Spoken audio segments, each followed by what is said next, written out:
Fala pessoal, tudo bem? Estamos aqui para mais um CRV Podcast. Eu sou o Everton Crivoy, E eu sou o Brendo Machins. somos treinadores da CRV Sport Science e vamos conversar com vocês sobre ciência, prática baseada em evidência. Vamos conversar sobre treinamento e hoje vamos falar sobre o quê?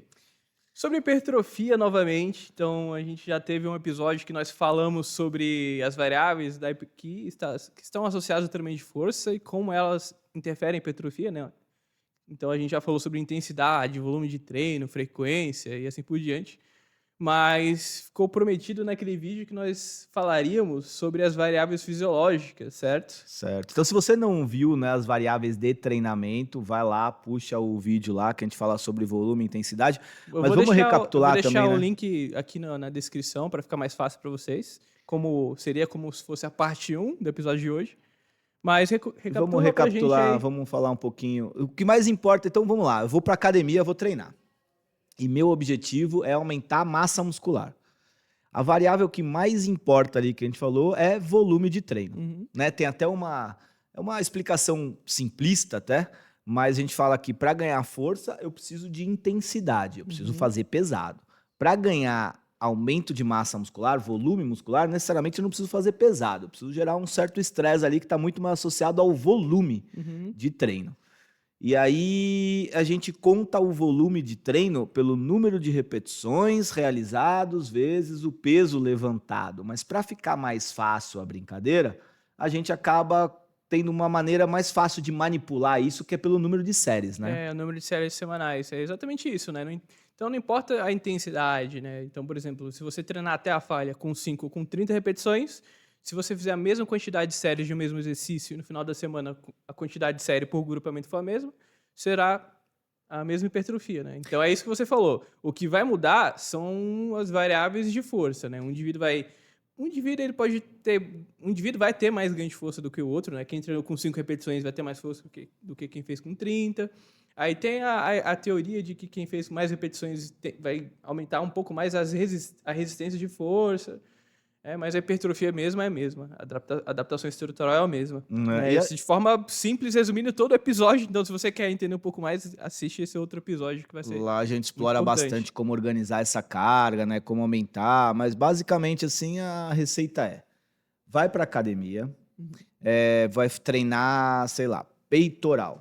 Então você tem que fazer no mínimo 8 séries por semana de peitoral. Então, se você for para academia, fizer na terça 4 séries de supino reto, na quinta 4 séries de supino reto, você bateu o mínimo de volume necessário para a hipertrofia. Quantas repetições? Até 2 repetições da falha. Você vai ficar fazendo um número de repetições até você perceber que se você fizer mais 2, você vai chegar à falha, você não vai conseguir levantar o peso. É lógico que se você fizer isso com 25 vezes, tudo bem, você vai também ter o mesmo resultado, mas vai ser mais chato. Então, normalmente a gente coloca uma carga em que eu vou chegar nessa percepção de 2 na falha, que a gente chama de repetição de reserva, de mais ou menos 8 a 12 repetições. É uma zona mais fácil de você ajustar de fato. Uma zona gostosa de treino, Sim. né? É uma zona que eu treino gostosinho ali, boto uma carga que eu tô fazendo força, 8 repetições, não fica um treino tão longo e eu consigo treinar bem. E são, olha só, 8 só, né? E aí, se eu for mais treinado, eu tenho que aumentar o volume de séries por grupo muscular. E aí eu posso acrescentar um segundo exercício. Então, se eu acrescentar um supino reto e um supino inclinado, eu já dobro, eu vou para 16 séries na semana, já estou dentro de uma margem muito boa. Se eu colocar um terceiro exercício, eu já aumento ainda mais. Então é fácil eu conseguir hipertrofia. E aí a gente tem que lembrar que eu não sou o Mr. Olímpia, o Ramon Dino ganhou o Mr. Olímpia, temos um brasileiro, o Mr. Olímpia, né? Sim, Sensacional. sensacional. Se você Fiquei feliz por quiser, ele. também, muito feliz. E aí é uma lógica de treino diferente, porque esses caras são atletas de altíssimo nível.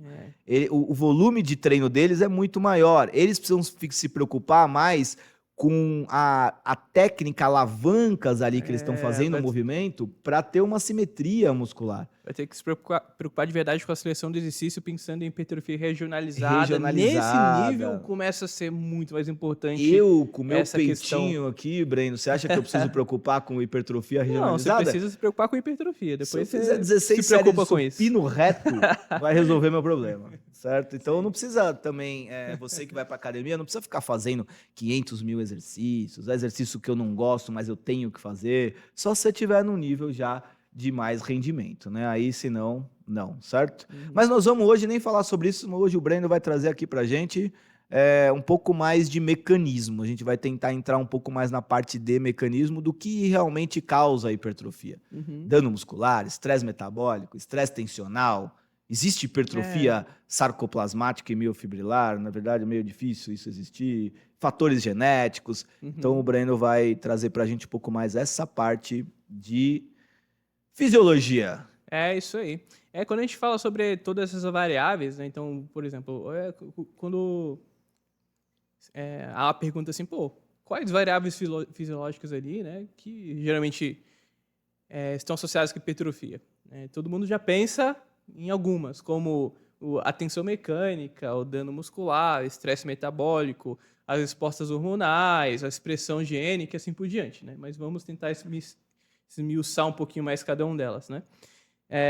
Você, como um indivíduo que treina, né, imagina assim, qual dessas variáveis te interessa mais? Para a gente começar por ela. Qual variável me interessa mais? Então vamos lá. O que você costuma escutar mais assim quando você está treinando? Não, o dano muscular. No pain, no gain. Se não doer, não cresce. Geralmente é o Dano dano muscular causa hipertrofia, né? Essa eu acho que é o principal. Eu não sei se mito também é alguma coisa que a gente pode falar que é o principal mito, porque mito é algo que não faz muito, sei lá, pelo menos na minha percepção, quando a gente fala assim, nesses mitos do treinamento, é algo que não faz sentido. Mas não é que não faça totalmente sentido, mas não é uma tem um associação, equívoco, de certa não é forma. assim, dano, quanto mais dano, mais hipertrofia. Exatamente, né? esse é o ponto, né? Não é uma mentira absoluta, não dá para falar que é mentira, né? Mas a gente escuta muito algumas afirmações em relação a esse tema que são, de certa forma, alguns equívocos, né? Justamente esse ponto, no pain, no gain, na verdade não, porque tem alguns estudos realizados lá na USP, onde alguns professores importantes, como o Carlos Gronovitz, o meu próprio orientador, o professor Dr. Valmor Trícoli, teve um aluno de doutorado que estudou sobre dano muscular, o Damas, que eles investigaram por alguns anos exatamente isso, né? Será que o dano muscular causa hipertrofia? Qual a real importância do dano muscular, né? E o que foi visto foi que, na verdade, há uma correlação invertida entre dano muscular e hipertrofia. Ou seja, quando nós começamos a fazer o treinamento de força, ou quando nós trocamos os exercícios realizados, quando nós fizemos qualquer ajuste no treinamento, eu tenho um aumento de dano muscular, né? E está associado ali a uma maior síntese proteica para o reparo tecidual. Então, se eu causar mais dano no meu músculo, eu preciso aumentar a produção de proteína em uma quantidade mais elevada para reparar esse músculo, né? Mas nesse momento, né, principalmente no início do treinamento, esse aumento de hipertrofia, ou esse aumento de síntese proteica não está associado com a hipertrofia, né? E é observado uma hipertrofia depois de 3, 4 semanas, e nesse momento, a síntese proteica está diminuída em relação ao momento inicial, né? Então, esse dano muscular não está associado com hipertrofia. Tanto que a gente percebe isso. O dano muscular diminui, a síntese proteica também diminui, e aí sim é possível de se observar o aumento de massa muscular. O interessante é que dano causa aumento de síntese proteica. Sim, exato. Mas não é necessariamente quanto mais dano, mais síntese proteica, mais hipertrofia. Essa relação não existe. E não é observado esse comportamento. Não sei se vale a pena também, porque a gente fala muito de hipertrofia, todo mundo quer hipertrofia, mas o que é hipertrofia? Né? Então, hipertrofia, pensar que a fibra muscular é a minha célula muscular. Né? Então, a gente está falando de célula ali. E a célula, no músculo, eu vou ter a parte do sarcoplasma, né, onde naquela célula que você aprendeu lá, que é um ovo, né, aquela parte da clara do ovo ali, que a gente vai chamar de citoplasma, no músculo a gente vai chamar de sarcoplasma, onde eu tenho ali, né, o líquido intracelular com as organelas, o retículo sarcoplasmático, a mitocôndria que respira e todo, né, o complexo de Golgi, toda aquela parte. E eu tenho o citoesqueleto dessa fibra muscular, que é o que movimenta a fibra ali, né? Na fibra muscular a gente vai olhar, tem muitas proteínas, mas a gente fala muito de sarcômero e actina e miosina. E a interação da actina e miosina é que movimentam essa fibra muscular e é o que vai gerar tensão ali nessas estruturas dessa fibra muscular, encurtando o que a gente chama de sarcômero, que é a menor unidade funcional da fibra. Essa tensão gerada é transmitida para o tendão e o tendão deslocando um segmento é o que a gente vai chamar de força, né? Então eu preciso, quanto mais actina e miosina eu tenho, mais tensão eu consigo gerar. Então, quando eu penso, e aí a gente vai definir o que é hipertrofia. A hipertrofia é o aumento da área de secção transversa do músculo. Então eu peguei essa fibra muscular e cortei. Eu gosto de fazer assim, pega um pão francês e aí você vai cortar o pão francês no meio. E aí você vai ficar com 2 biquinhos, né? Isso é um corte na área de secção transversa. Aquela, sabe que você tira o miolo do meio e passa a manteiga? Né? Essa é a área de secção transversa ali. Eu olhei para o pão francês de frente, então eu cortei o pão francês no meio, olhei de frente, eu tenho a área ali de secção transversa. Eu vou fazer isso com o meu músculo. E eu tenho que aumentar essa área de secção transversa. É o volume, né? Eu posso aumentar essa área de secção transversa aumentando o líquido dentro da célula. Então, por exemplo, se eu usar creatina retém líquido. Então, intracelular. Então eu tenho hipertrofia também. Mas é uma hipertrofia, não é uma hipertrofia estrutural, não é uma hipertrofia que diretamente está associada à força. A hipertrofia que a gente quer é o aumento de conteúdo contrátil, de actina e miosina. E quando a gente fala que o dano muscular ele rompe essa estrutura de actina e miosina, ele causa um rompimento nessa estrutura do sarcômero. Eu tenho um aumento de síntese proteica para voltar esse sarcômero ao que ele era antes, com funcionalidade. Então, por isso que a gente fala que aumenta a síntese proteica, mas para reparar o dano. Depois, conforme eu vou treinando, o dano vai sendo reduzido, a minha síntese proteica vai sendo reduzida. Só que aquele pouquinho de proteína que eu estou sintetizando vai para aumentar a quantidade de actina e miosina.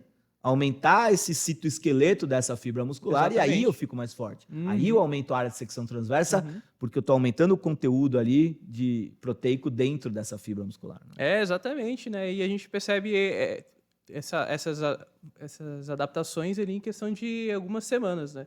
Então, nas primeiras 2, 3 semanas, ainda é uma síntese proteica mais alta, que vai estar reparando o dano muscular. Depois da terceira, da quarta semana, já é possível, de fato, hoje em dia, né? Então, nas décadas passadas, com a tecnologia um pouco mais baixa, dentro dos laboratórios de treinamento de força, não conseguia se observar uma hipertrofia significante, né? Mas por conta da tecnologia. Então, hoje, os ultrassons, os DEXs estão mais evoluídos e já é possível observar ali, de fato, a hipertrofia com um período um pouquinho mais curto, né? 3, 4 semanas. Antes dizia-se, né, que a hipertrofia só ia acontecer com 8 semanas, por exemplo. Mas hoje a gente consegue ver um pouquinho mais rápido, né? É uma magnitude pequena, mas já é algo significante, digamos assim. Então tá bom. Então, beleza. Então não é dano. Então tudo que eu aprendi até agora foi por água abaixo. Não é dano. O dano, ele não tem uma relação linear. Né? Não é que não é. Ele pode ter ele tem uma certa influência, né? Porque o dano muscular ele tem uma importância no sentido de que, se eu tenho um dano muscular, eu tenho uma proliferação de células satélites. E as células satélites, elas vão reparar esse tecido e também eles vão doar núcleos ali, porque esses núcleos podem aumentar a síntese proteica dentro da célula. Então, o dano muscular ele tem uma influência importante para os mecanismos que interferem a hipertrofia. Mas ele não é o principal fator, né? Quanto mais dano, mais hipertrofia. Mais hipertrofia. E o dano ele está associado a uma coisa também, que não só dano, mas é um outro fator também que a gente não pode descartar totalmente, que é o tal do processo inflamatório, né? Então, quando a gente faz ali a parte de musculação, a gente aciona esses músculos, a gente libera uma série de citocinas inflamatórias, que elas podem ser chamadas até de miocinas, que tem um importante sinalizador, né? E aí eu preciso desse sinalizador para ter essa síntese proteica. Exatamente. Tanto quando a gente toma um anti-inflamatório, diminui a inflamação e diminui também a síntese proteica. Por isso que é dito que não é interessante, não é recomendado tomar anti-inflamatório após as sessões de treinamento. É como se você estivesse burlando tudo que você fez. Deixa a inflamação agir ali. Exato. Agora, se eu tiver uma inflamação tão alta a ponto de ficar quente o local, ter febre, dor muscular tardia, perda de função, você treinou errado, né? Muito errado, na verdade. Muito errado. Então não é que, tipo, tenho que ter inflamação ali, é uma organização de carga. Mas sabe uma outra coisa que o pessoal fala bastante? Então, já que não é dano, então é o pump. O pump? É o pump. Eu preciso do pump. É o swelling. Será? O pump... Responde a pergunta, então, já que você trouxe o pump. O pump é hipertrofia? O pump é a hipertrofia transitória. Ele pode ser chamado de hipertrofia, né? Então, toda vez que eu vou para academia, eu saio. Se eu pudesse sair da academia e ficar daquele jeito que eu saí, acho que eu nem treinaria mais. Coisa linda, eu treinava uma vez. Só que depois do banho, a realidade volta a bater a porta, né? Já esfriou. E depende do seu banho também. Se você é um cara que demora... Se tomar banho rápido até dá, mas... a gente tem esse inchaço, né? Que acontece por um aumento ali do fluido, né? Aumento do fluxo sanguíneo para a região que foi treinada, esse processo também inflamatório gerado. E aí a célula, ela acumula mais água ali dentro dela. Sim. E é uma hipertrofia, porque a hipertrofia não depende se é proteína ou se é água. Né? É o aumento da área de secção transversa, só que é o que a gente chama de hipertrofia transitória. Ela acontece ali por um acúmulo de líquido. E aí tem uma teoria também dentro da hipertrofia de que esse aumento do líquido ali, ele ativaria esse aumento distenderia a membrana ali dessa célula e ativaria de alguma maneira mecanoceptores. Esses receptores ali que vão responder, vão controlar essa membrana plasmática ali da célula, da fibra muscular, e que ativariam essa síntese proteica por esse estresse mecânico causado pelo swelling. Mas parece que não tem muito a ver, né? O pump com hipertrofia, né? O pump em si, ele não vai ser uma das variáveis que, de fato, vai ditar a hipertrofia, né? Tanto que, dependendo da forma como você se treina, com intensidades mais altas, mais baixas, menos tempo de recuperação, mais tempo de recuperação, pode interferir o pump, mas não necessariamente isso vai influenciar a hipertrofia final. Não é quanto mais pump, mais hipertrofia. Também não. Não é o pump. Então, não é o dano, não é o pump. Que seria a variável que está mais relacionada, né? Então... E o estresse metabólico? Então é o estresse metabólico. Será que é o estresse metabólico? Com certeza que é o estresse metabólico. O estresse metabólico ele teria uma importância por trás ali, né? Ele estaria associado com maior acúmulo de lactato, do íons de H+, estaria associado, de certa forma, com a hipóxia ali, né? E isso causaria um ambiente favorável para a hipertrofia, né? Então, beleza. Vamos pesquisar os treinos que mais causam estresse metabólico, certo? Já que a gente tem essa teoria, vamos para a sala de academia e ver o que mais causa estresse metabólico. Bora. Então, quando a gente pensa em estresse metabólico, o que a gente sabe? Você deve treinar com um número alto de repetições, certo? Certo. A gente tem que descansar tem que ter... Na verdade, nós temos que ter intervalos curtos de recuperação, certo? Sim, certo. O que mais? Muito volume de treino. Volume de treino, beleza. Tenho que aumentar lactato, tenho que aumentar Exato. amônia, tenho que reduzir o pH, tenho que gerar acidose ali, hipóxia. E o que não causa tanto estresse metabólico? Intensidade alta, pouco número de repetições e um intervalo de descanso alto. 3, 5 minutos, né? Então vamos fazer o quê? Vamos comparar um com o outro para ver se o treino com estresse metabólico mais alto vai causar mais hipertrofia. Mas o que a literatura mostra é que não. Os treinos que mais causam estresse metabólico não são associados mais com hipertrofia. Em quais momentos? Quando o volume de treino é equivalente. Se eu treinar a mesma quantidade de exercícios, se eu chegar até a falha e o volume semanal for o mesmo, a hipertrofia é a mesma. Então, os indivíduos que fizeram treinos, que tiveram uma maior concentração de lactato, tiveram uma maior hipóxia, ou que tiveram maior concentração de íons de H+, eles não têm mais hipertrofia se eles treinarem a mesma quantidade de supino que o outro indivíduo que treinou 6 repetições descansando 3 minutos. Descansando menos. Descansando, Então, se eu gerar estresse metabólico diferente, parece que se eu equalizar o volume total de treino, que é aquela carga lá, que é o número de repetições vezes peso levantado, se eu equalizando isso, gerar um baita estresse metabólico ou um treino mais sossegado ali, no final das contas vai dar a mesma coisa. Exatamente. Então, estresse metabólico aparentemente não é uma variável chave de fato, né? No sentido de que há uma correlação. Então, não há uma correlação entre mais estresse metabólico e uma maior hipertrofia. Sabe, posso entrar no ponto do estresse metabólico? Existe uma, que é uma das coisas que me chama a atenção, e eu também, não sei, algo a discutir também, né? Mas, por exemplo, tem uma estratégia de treinamento, eu vou chamar de estratégia de treinamento, que chama treino com restrição do fluxo sanguíneo. Né? Então, eu coloco ali vou falar que é um garrote, mas não é um garrote. Eu coloco um manguito, uma faixa elástica, pode ser. Qualquer coisa que diminua o fluxo sanguíneo. E eu vou restringir o fluxo sanguíneo, muscular. Principalmente o que a gente vai chamar da lavagem ali, né? Então, toda vez que eu...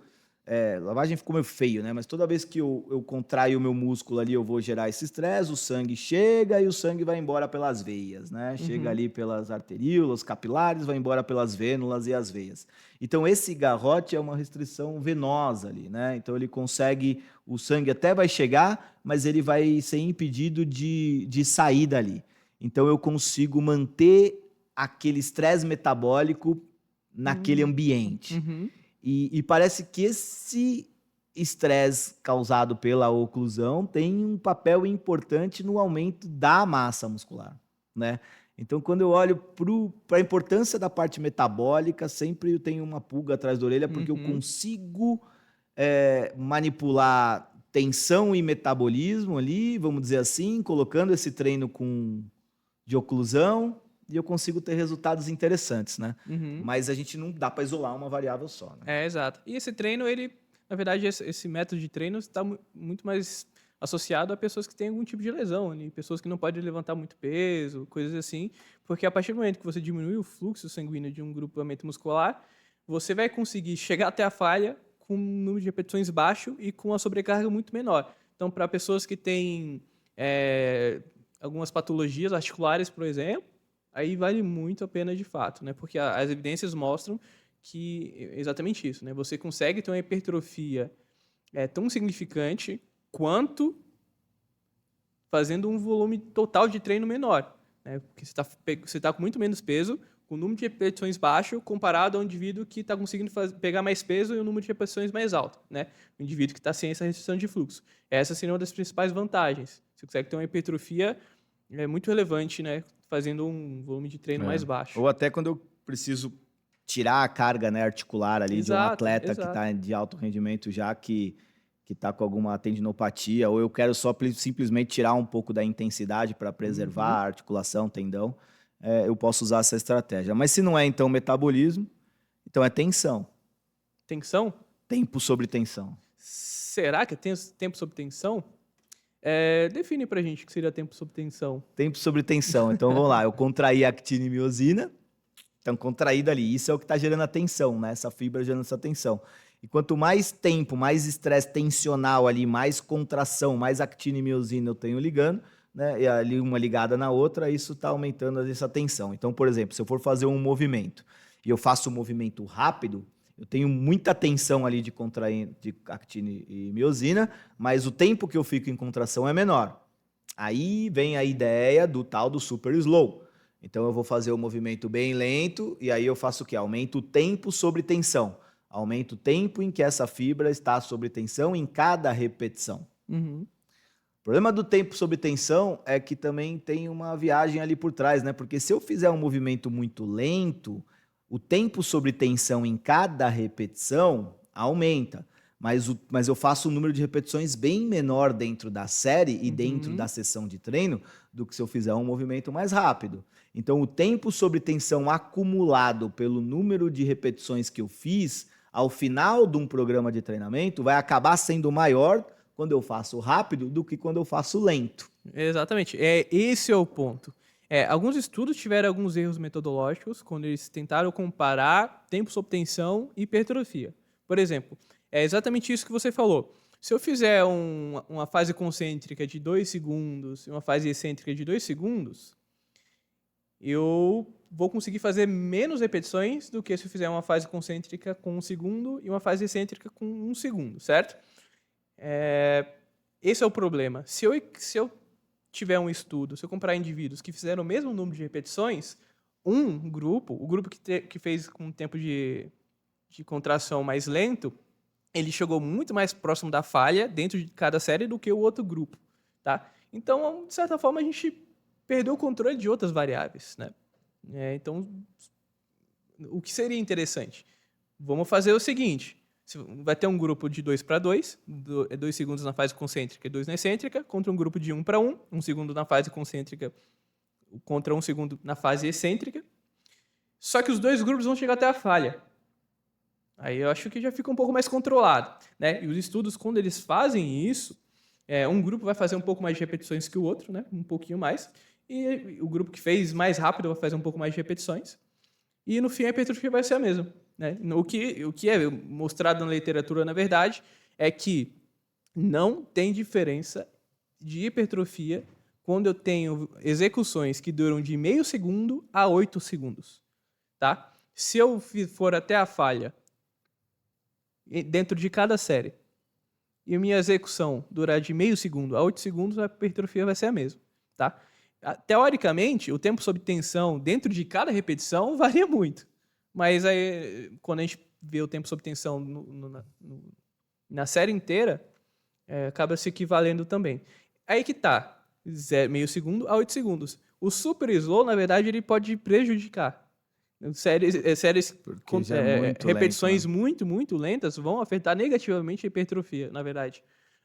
Então, no fim, o tempo sob tensão não parece ser, de fato, a variável mais importante também, né? Também não. Não é o tempo de execução de cada repetição que importa de fato. E sabe um ponto que acho que vai trazer aqui também, que a galera gosta de trazer muito, é tensão ou metabolismo, né? É estresse tensional ou estresse metabólico. Cara, eu não sei como dividir isso, porque toda vez exato. Que eu só tenho metabolismo, se eu tenho contração da fibra. Se eu tenho contração da fibra, eu tenho tensão. Exato. Quanto maior a tensão, maior o estresse metabólico. Exato. É difícil você promover um estresse metabólico maior do que algo tensional. É difícil dissociar as duas coisas, né? Exato. Mas eu consigo fazer assim, assado. Cara, você sempre vai ter as duas coisas associadas. Exato. Não tem como você desassociar as duas coisas. Um só existe graças ao outro, né? Então, não dá para contrair o músculo se não tiver metabolismo rodando. Exato. E eu não vou ter metabolismo se não tiver contração muscular. Acabou, né? Não dá para separar as duas coisas. Mas aí, então, a gente sobrou. Então, a gente falou dano, inflamação, inchaço, metabolismo, estresse metabólico, estresse tensional. Respostas hormonais. Então é hormônio. Será que é hormônio? Então Na verdade, tem uma relação, tem uma correlação entre estresse metabólico e respostas hormonais, né? Então, os treinos que têm uma maior resposta de H+, de lactato e assim por diante, estão associados também com os treinos que eu tenho uma maior liberação, a maior concentração de testosterona, GH e GF1, né? E como a gente já sabe, resumindo a resposta, também não vai estar associado com a hipertrofia de fato. Então, como tem essa relação entre estresse metabólico e resposta hormonal, a gente sabe que são os treinos que têm o maior número de repetições com menor descanso. E os treinos com maior peso e maior descanso têm o menos estresse metabólico e menor resposta hormonal. Quando eu tenho um volume de treino equivalente, a hipertrofia vai ser a mesma. Então, não é, de fato, nem o estresse metabólico e nem a resposta hormonal que vai ser associado, de fato, com a hipertrofia, tá? Por que a gente está falando isso, né? No fim, o que parece ser importante, de fato, é o volume total de treino. Você chegar perto da falha, você recrutar todas as fibras musculares dentro de cada repetição possível, né? E causar o estresse nessas fibras. E esse estresse, ele vai ter, independente da forma como você treina, mais peso, maior descanso, menos peso, menor descanso, no fim eu tenho uma grande variação entre as respostas, um pouco mais hormonal, um pouco menos hormonal, um pouco mais de estresse metabólico, um pouco menos de estresse metabólico, mas eu tenho todas as respostas em todos os treinos, né? Na verdade, dentro dessas variáveis, não se mostra que um é mais importante que o outro, né? Mas também a gente não consegue descartar nenhuma. É um conjunto, né? É a somatória do estresse todo que está sendo gerado dentro da sessão de treino. Exato, né? Eu posso explorar um pouco mais a parte hormonal? Claro, fica à vontade. Senão a galera também vai entrar em curto-circuito, né? É lógico que testosterona, GH e GF são importantes anabólicos, tá? Isso é Uhum. fato. Se eu aumentar minha concentração de testosterona, né, principalmente por meios exógenos, eu vou aumentar a massa muscular, do GH e IGF também, tá? Isso Uhum. é fato também. O que a gente está falando aqui é que quando eu faço um treino de força, eu tenho um aumento agudo ali da minha concentração de testosterona. O próprio treinamento, quanto maior a massa muscular, maior o número de repetições, maior o estresse metabólico, que o Brendo disse, maior vai ser o aumento de testosterona. Se eu dosar a testosterona antes e depois, vai dar mais alta depois. E isso, alguns autores traziam que esse ambiente, esse aumento da testosterona, do GH, do IGF, essas alterações hormonais induzidas pela sessão de treino, criaria um ambiente metabólico ali que estaria relacionado à hipertrofia. Mas outros Exatamente. autores, por exemplo, como Stuart Phillips, ele fez alguns estudos interessantes em que ele invertia. Então ele fazia o quê? Fazia um treino com alto volume de perna para aumentar a testosterona circulante, e aí ele ia e treinava braço depois nesse ambiente metabólico, enquanto o outro grupo fazia o contrário, né? Esse é um dos estudos, um dos desenhos. E aí ele fez diferentes desenhos para mostrar que não tem uma associação. Então, você treinar cronicamente, você tem uma alteração dessa parte hormonal. Se eu tiver um aumento dessa parte hormonal, eu vou ter maior hipertrofia, força, massa muscular. Mas essa alteração aguda não faz sentido você manipular o seu treino na academia para gerar um aumento das concentrações desses hormônios induzidas por esse exercício, para falar que está num ambiente metabólico e depois o que você fizer de treino subsequente vai aumentar a hipertrofia. Então, esse aumento hormonal que acontece com o treino não tem uma associação direta com o aumento de massa muscular, tá? Então, isso é importante a gente deixar claro para o que o Brendo falou, é um somatório. Então, se você perguntar para mim, o que causa hipertrofia? A única resposta que eu consigo te dar é volume total de treino. Manipule pelo número de séries por grupo muscular. Chegue a 2, 3 repetições da reserva. É isso que eu tenho para falar hoje. Mas qual o mecanismo? Eu não sei. Uhum. É um conjunto, É um tá? conjunto, exatamente. Sobre esse ponto ainda, assim, todas essas variáveis elas apresentam importância, né? Mas não necessariamente uma maior expressão, uma maior resposta dessas variáveis também vai estar associado com mais hipertrofia, né? Sobre essa questão hormonal, aí vai bugar vai bugar um pouco a cabeça das pessoas também, porque tipo, por exemplo, mas os fisiculturistas, eles aumentam a concentração com os anabolizantes, Anabolizantes. né? Mas se o que você está falando, né, se eu fazer um treino que aumenta de forma endógena ali, a nível fisiológico, minha concentração hormonal, não tenho mais hipertrofia, por que eu vou tomar, né? Mas é justamente isso, né? O que a literatura mostra é que as variações hormonais fisiológicas, né, que pode ser variação individual ou variação por estímulos de treino, não estão associadas com hipertrofia. Mas o exógeno, sim.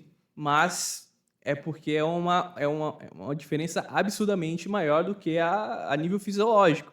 Aí sim, essas concentrações hormonais vão influenciar de fato a hipertrofia. Tanto que tem alguns estudos mostrando até que indivíduos que consomem, se eu posso falar assim, anabolizantes, eles têm uma hipertrofia maior, mesmo sem treinar. Esses indivíduos que não treinam e fazem o consumo dos anabolizantes têm uma hipertrofia maior do que indivíduos que treinam sem anabolizante, né?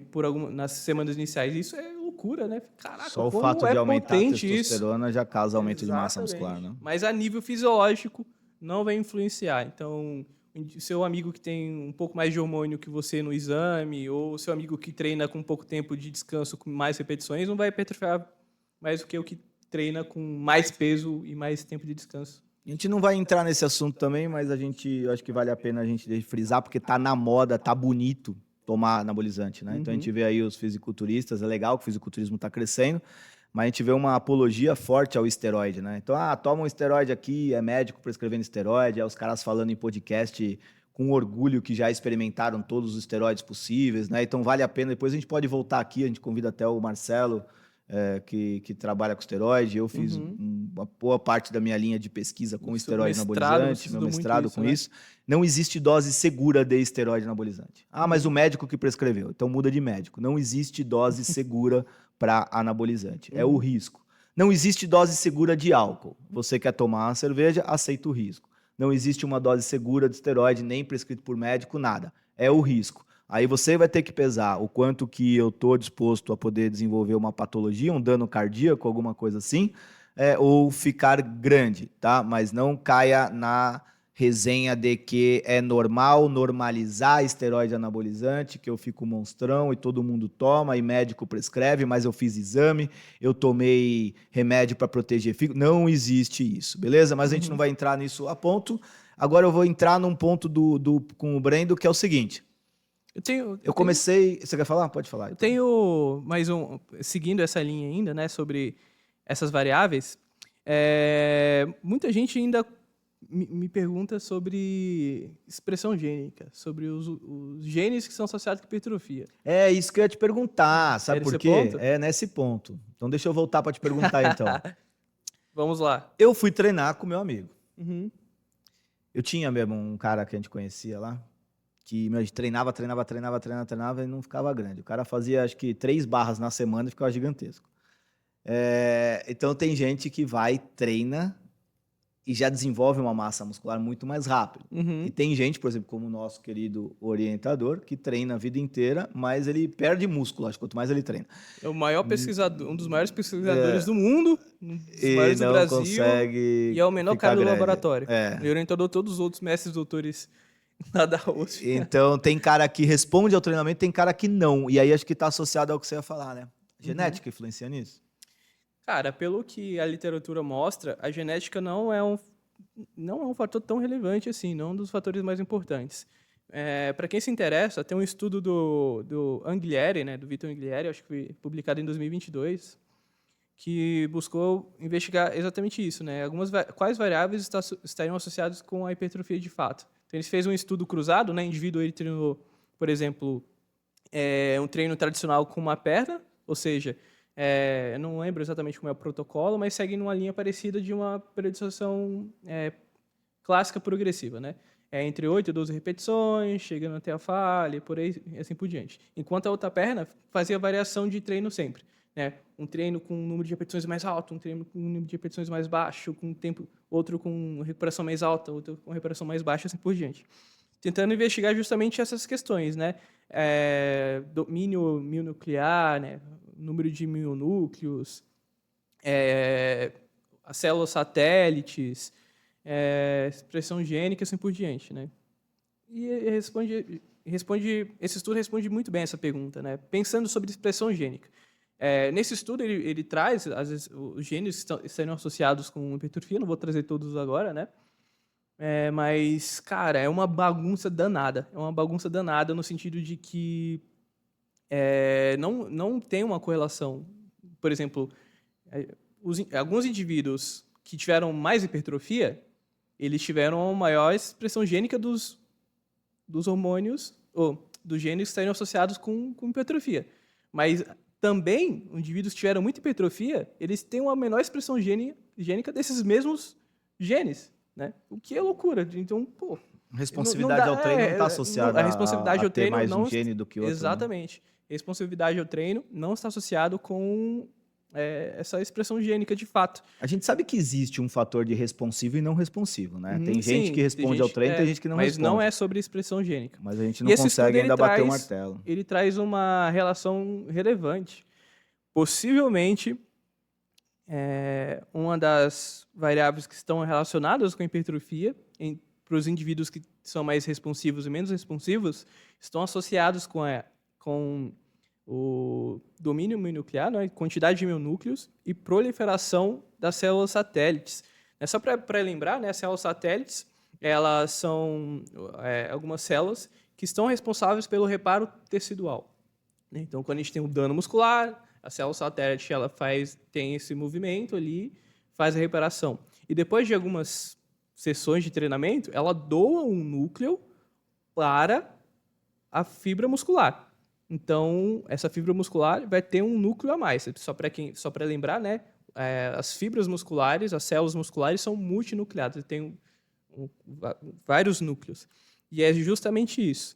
os indivíduos que têm uma maior hipertrofia têm uma maior proliferação, ou seja, têm uma maior quantidade de células satélites e também, possivelmente, uma maior quantidade de núcleos.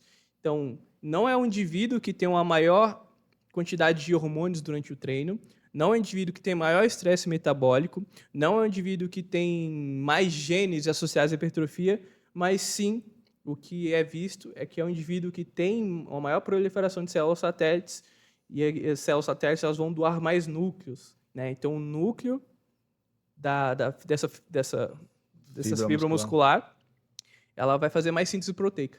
Então, isso é legal. legal. As fibras com mais núcleos produzem mais mais síntese ativa proteica. a célula satélite, né? Fator inflamatório, metabolismo, o dano hormônio, muscular que está associado com inflamação, liberação de citocinas, sinalizadores. Então é todo esse complexo de novo ali que vai fazer com que essa célula satélite migre ali para dentro da sua fibra muscular, gerando esse novo núcleo, né? O Brendo trouxe um conceito legal que explica também a tal da memória muscular, hipertrofia, que é o tal do domínio mionuclear. Então, é o que ele trouxe, assim, vamos imaginar um ovo. O ovo é uma célula, com um núcleo centralizado. Agora eu vou pegar esse ovo e vou espalhar na frigideira. Eu vou pegar e vou transformar esse ovo que é redondinho, eu vou fazer com que ele fique cilíndrico, comprido. Então, eu vou pegar uma ponta de cada ponta do ovo, imagina que se desse para fazer isso, e vou puxar e esticar. Vai ficar parecendo um macarrão. Vai ficar parecendo um macarrão. Aí, tem uma célula só. Essa célula amarelinha, eu vou encostar, ela não vai ficar mais no meio desse macarrão. Eu vou encostar essa célula perto da beirada ali do macarrão, da clara. Né? Então eu puxei a clara, peguei a gema e encostei pro cantinho.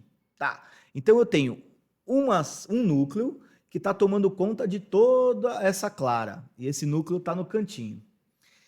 E agora eu vou fazer o quê? Eu vou pegar... O problema, o que é?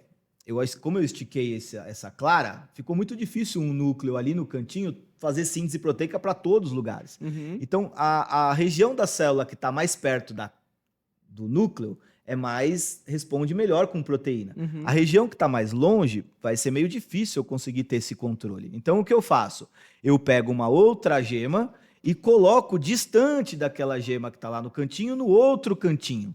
Então, o que eu fiz? Agora eu tenho 2 núcleos para a mesma quantidade de clara ali. 2 gemas para a mesma quantidade de clara. Eu tenho mais núcleos que vão fazer mais síntese proteica, o que vai ter... Eu aumentei o domínio mionuclear. Exato. Né? Vai gerar mais eficiência para o cuidado dessa fibra. Exatamente. E é exatamente isso. E se eu parar de treinar, o que acontece com a quantidade de clara? Diminui. Volta para o que era normal. As pontas se aproximam uma da outra. Só que a gema continua ali. Ela vai continuar lá, vou ter 2 agora. E aí depois, quando eu volto a treinar? Eu tenho uma fibra menor, só que com mais núcleos, produzindo mais síntese proteica, o que vai fazer com que eu tenha uma hipertrofia mais rápida até o momento onde você já foi treinado. Eu volto mais rápido Você volta mais rápido ao que você já foi. Essa é uma explicação da memória, a explicação... vamos chamar estrutural ali do músculo, da tal da memória muscular, e é isso que a gente está falando. Quanto mais eu tenho capacidade de migrar o núcleo ali, provavelmente mais hipertrofia eu terei. É por isso também que indivíduos que já fizeram uso do suco, dos anabolizantes, não podem ser considerados mais naturais. Isso. Porque eles tiveram uma hipertrofia significativa. Jamais serão. Tiveram mais acréscimos de mionúcleos, e mesmo que eles destreinem e que eles parem de usar o anabolizante, eles vão ter mais potencial de hipertrofia por conta Ele sempre vai ter um desse efeito ciclo, ali, né? Exatamente. E aí a gente entra em outros podcasts ali, que é o doping, a gente pode chamar a Lei e o João para conversar sobre doping com a gente, pessoal da ABCD. A gente pode chamar também, depois a gente vai convidar alguns médicos para conversar com a gente sobre o esporte, né, o transgênero. Tem muita coisa aí que entra nessa discussão, né? Por isso que a discussão não pode ser só superficial ali em relação a direitos, né? Mas em relação a muita parte biológica ali também na brincadeira. Então, mais alguma coisa, senhor Brendo, sobre hipertrofia, mecanismos relacionados à hipertrofia? Falamos e saímos do jeito que chegamos, sem saber nada, mas essa é a nossa vida, né? A gente estuda para entender que a gente sabe cada vez menos. A gente tirou um pouco de importância de algumas variáveis, né, no sentido de que não tem uma associação direta entre aumento de algumas variáveis com hipertrofia. A gente clareou um pouquinho, né, o que seria essa responsividade e baixa responsividade. E por enquanto eu acho que é isso. Clareou tanto que quem tá Se vendo o tiver- vídeo vai ver que o Breno tá até com o sol agora na tá cara. brilhando aqui pra mim. Então tá difícil de enxergar. De tanto é a luz da ciência. Mas assim, se ficou alguma dúvida, se ficou algum questionamento, se você quer que a gente continue esse conteúdo aqui, deixa um comentário aí embaixo, chama a gente lá no direct do Instagram, fala a sua opinião, que aí vai ser muito importante pra gente continuar criando esses conteúdos, tá bom?